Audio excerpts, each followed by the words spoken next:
Municipality अंचल को पशि आसिले 21 टिकिया हाथीपल देखि लोके होइगले भयभीत। अनुगुल पौरपालिका अधीन में आसुवा हुलुरा सिंघा 8 नंबर वार्ड रे रात्र 12:30 बेले पशि आसिले 21 पट हाथी। लोके होइगले भयभीत।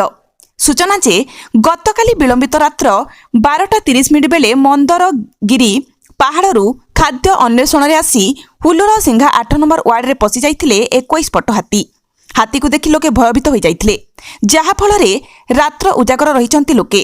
खबर पाई वन विभाग हुलुरा सिंगा को पहुंची हाथीपल को मंदरगिरी पहाड़ अंचल को घोड़ाई देइथिले। हाथीपल खाद्य अन्वेषण रे आसी बाटबणा हो जाइथिले, जहा फलरे हाथीपल हुलुरा सिंगा अंचल को पशि जाइथिले। हाथीपल को मंदरगिरी पहाड़ अंचल को घोड़ाई देइथिबा नै वन विभाग कहिछि।